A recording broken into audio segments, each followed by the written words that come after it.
কিন্তু বিংশ শতাব্দীতে বিজ্ঞান ও প্রযুক্তির বিস্ময়কর অগ্রগতি স্বপ্ন সত্যি করার নজিরবিহীন সুযোগ সৃষ্টি করেছে এবং স্বপ্ন সত্যি হয়েছে।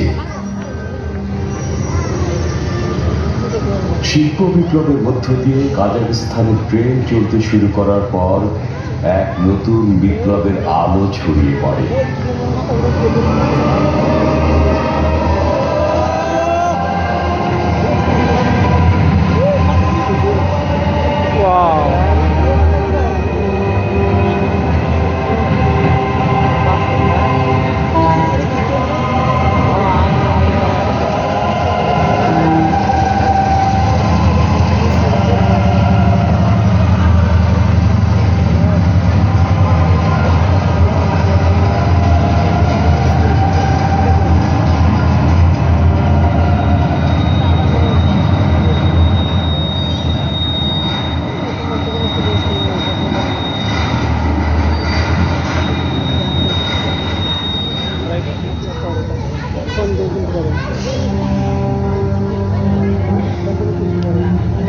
ভবিষ্যতে মানুষ নতুন যুগের সূচনার এই দিনের দিকে ফিরে তাকাবে।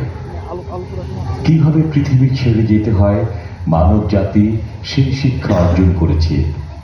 1957 সালের 4 অক্টোবর মহাশূন্য যুগের উষা লগ্নের শুরু।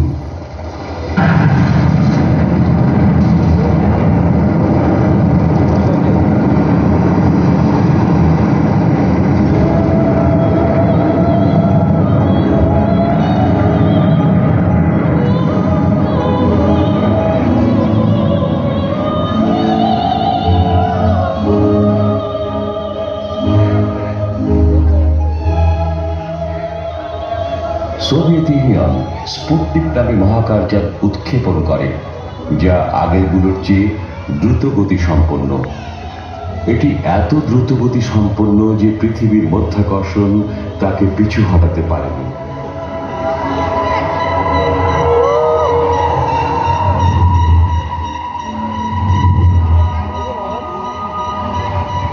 রকেট ক্ষমতা ছাড়া স্পুটনিক ছিল পৃথিবীর প্রথম কৃত্রিম উপগ্রহ। পৃথিবীর রেডিও প্রেমীরা এই কৃত্রিম উপগ্রহকে সংকেত সংগ্রহের কাজে লাগাতেন। শব্দ সৃষ্টি ছাড়া এটি আর তেমন কিছু করেনি। মূলত স্পুটনিক পৃথিবীকে জানান দিয়েছিল যে আমি আছি। রাতের আকাশে অনেকেই হয়তো স্পুটনিক দেখার কথা মনে আছে, যদিও তারা অনেক বড় রকেট আকৃতির একটি বস্তু দেখেছেন যার পেছনে ছিল একটি লেজ। পৃথিবীতে স্পুটনিকের আওয়াজ যেন যুক্তরাষ্ট্রকে ঘুম থেকে জাগিয়ে তুলেছিল, কারণ সোভিয়েত ইউনিয়ন প্রযুক্তিগত দিক থেকে ছিল এক ধাপ এগিয়ে। জাতীয় গৌরবের এই ব্যর্থতায় আমেরিকাকে অতি দ্রুত মহাকাশে নিজেদের আধিপত্য বিস্তারে আগ্রহী করে তোলে। গড়ে ওঠে নাসার মতো একটি সরকারি প্রতিষ্ঠান, শুরু হয় মহাকাশে দৌড় প্রতিযোগিতা।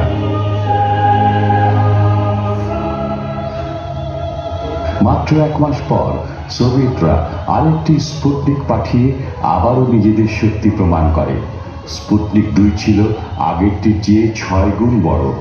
লাইকা নামে একটি কুকুর ছিল এর যাত্রী।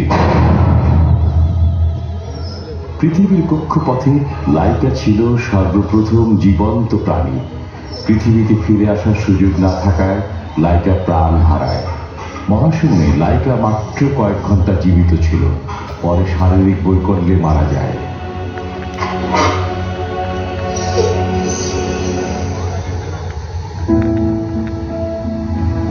মহাশূন্য থেকে পৃথিবীতে কুকুরের নিরাপদ প্রত্যাবর্তন মহাকাশে মনুষ্য পরিভ্রমণের পথ সুগম করে দেয়। মানুষের ক্ষুদ্র মস্তিষ্কের উদ্ভাবনী শক্তি এরপর সম্পূর্ণ স্বয়ংক্রিয় ক্যাপসুল নির্মাণ করে। নাম দেয়া হয় ভোস্তক। এর অর্থ পূর্ব।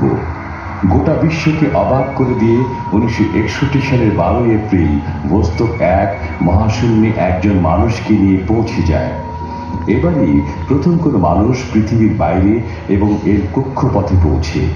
এভাবে মহাশূন্য দৌড় প্রতিযোগিতায় সোভিয়েত ইউনিয়ন জয়ী হয়।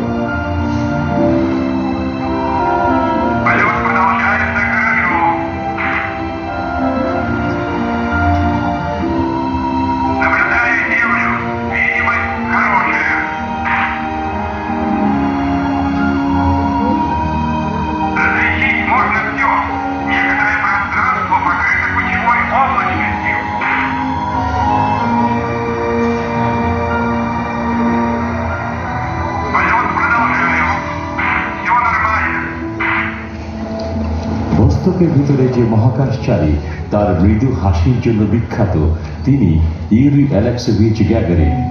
Все работает отлично. Все отлично работает. Идем дальше.